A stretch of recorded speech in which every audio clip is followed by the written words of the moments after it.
আসবো সেই বইটি বিশেষ গুরুত্বপূর্ণ আমার কাছে। বইটির নাম হচ্ছে 'প্রশ্ন করুন উত্তর পাবেন' প্রথম ভাগ। এই বইটি এই কারণে গুরুত্বপূর্ণ যে এই ভক্তিপথে আসার আগে আমার মনে প্রচুর প্রশ্ন আসতো। সবথেকে বেশি যে প্রশ্নটা আসতো সেটা হচ্ছে যে গাছেরও প্রাণ আছে আর জীবেরও প্রাণ আছে। তাহলে গাছ হত্যা করলে পাপ হয় না আর জীব হত্যা করলে পাপ হয় এটা কেন?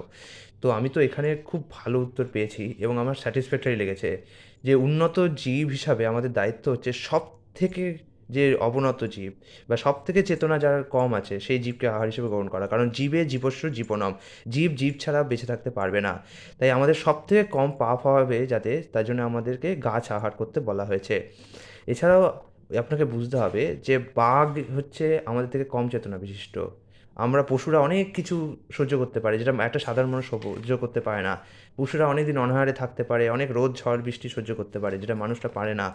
তাই আমরা হচ্ছে জীবনের এই ব্রহ্মাণ্ডের সবথেকে উন্নত চেতনা সম্পর্কিত জীব। এই মানবদেহ হচ্ছে উন্নত চেতনা। অনেক অনেক যোনি ঘুরে এসে আমরা অবশেষে ৮৪ লক্ষ যোনি ঘুরে এসে আমরা এই মানব জীবনটা পেয়েছি। তো এই ৮৪ লক্ষ যোনিতে আমরা যদি পশুর মতোই আচরণ করি এবং মানুষ জীবনে এসেও তাই করি, আহার, নিদ্রা, ভয় আর মৈথুন এগুলো হচ্ছে পশু প্রবৃত্তি। তো মানব জীবনে এসেও যদি আমরা এই ৪টি দ্বারাই চালিত হই, তাহলে কিন্তু আমাদের জীবন পশুর জীবন থেকে উন্নত নয়। এই জীবন হচ্ছে ভগবানকে লাভ করার জীবন।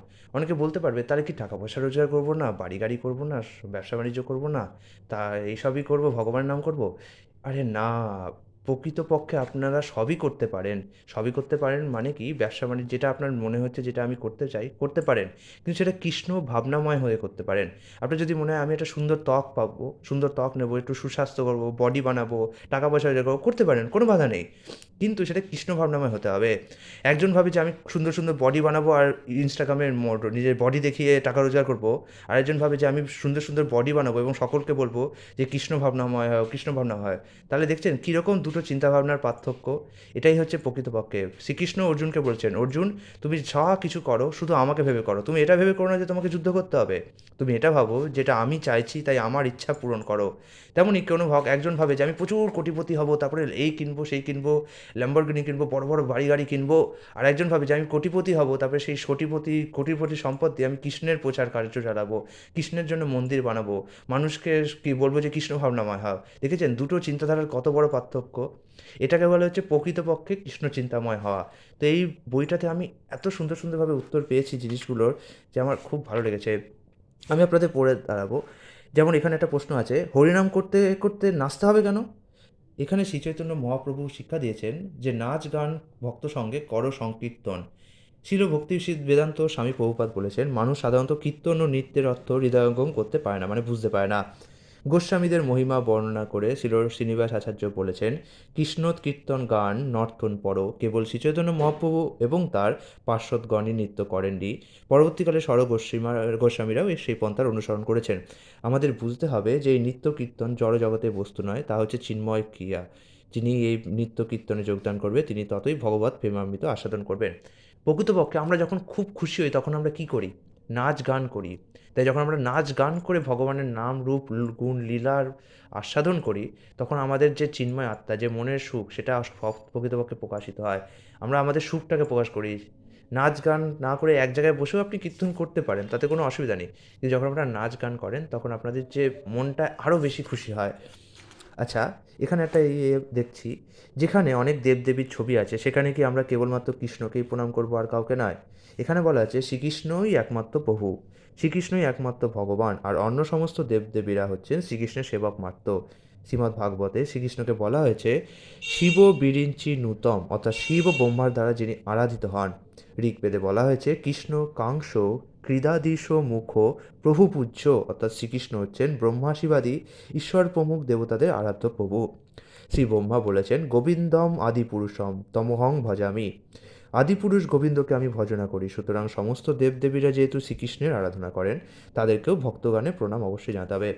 অনেকে বলেন যে আমরা কেন শ্রীকৃষ্ণকে প্রণাম করব, আমরা দেবদেবীদের কেন করতে পারি না, সবাই তো এক। না, সবাই এক নয়। হ্যাঁ, শ্রীকৃষ্ণের ইচ্ছাতেই দেবদেবীরা কার্য করেন ঠিকই, কিন্তু আপনারা ভাবুন না, দেশের প্রধানমন্ত্রী যদি আপনার সমস্ত সমস্যার সমাধান করেন, তাহলে কি আপনি আর তার পার্শ্বদকে বলবেন যে এটা করে দাও, ওটা করে দাও? না, তা করবেন না।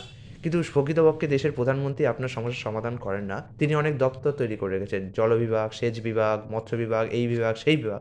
আপনারা সেই সমস্ত দপ্তরের কাছে যান এবং তারা আপনার সমস্যার সমাধান করে। আর আপনি ভাবছেন যে হয়তো তারাই হচ্ছে সর্বসেবা, কিন্তু তা নয়। প্রকৃতপক্ষে ভগবান শ্রীকৃষ্ণের ইচ্ছাতেই প্রত্যেকটা দেবদেবী আমাদের ইচ্ছা পূরণ করেন। শ্রীকৃষ্ণ যে প্রভু সেটা শাস্ত্রে বারবার বলা হয়েছে। ব্রহ্মা এবং শিব বারবার শ্রীকৃষ্ণকে ভজনা করতে বলেছেন। কিছু কিছু শাস্ত্র আছে যেগুলোতে এরকম বিপরীত ব্যাখ্যা পাওয়া যায়। আমাদের বুঝতে হবে শাস্ত্র দুই রকম, নাস্তিক আর আস্তিক। সংস্কৃততে লেখা হলেই যে সেটা স্বাস্থ্যসম্মত হবে এমন নয়। কোনটা স্বাস্থ্যসম্মত আপনাকে বুঝতে হবে।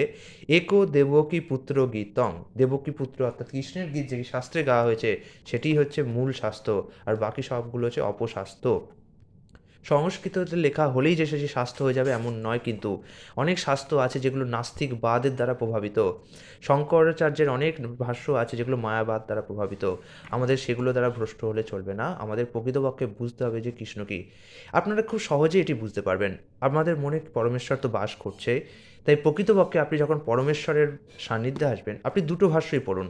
এক হচ্ছে যেদিকে পরমেশ্বরের ভাষ্য আছে, এক হচ্ছে পরমেশ্বরের বিরোধী ভাষ্য আছে। যদি আপনার মন পরমেশ্বরের বিরোধী ভাষ্যের প্রতি আকৃষ্ট হয় তাহলে আপনি বুঝবেন যে আপনি মায়ার দ্বারা আচ্ছন্ন। আর যদি আপনার মন পরমেশ্বরের দ্বারা আকৃষ্ট হয় তাহলে আপনি বুঝবেন পরমেশ্বরের নিকটে আছেন। প্রকৃতপক্ষে যে ভক্ত, যার মনে পরমেশ্বর আছে, সে সর্বদাই মায়ার দ্বারা আচ্ছন্ন হবে না। সে সর্বদাই প্রকৃতপক্ষে কৃষ্ণের দ্বারা প্রভাবিত হবেন। এখানে বলা হয়েছে গৃহস্থ ধর্ম বড় না সন্ন্যাস ধর্ম বড়, এবং কেন। 4 আশ্রমের মধ্যে প্রথমেই ব্রহ্মচারী, তারপর গৃহস্থ, তারপর বানপ্রস্থ এবং শেষে সন্ন্যাস।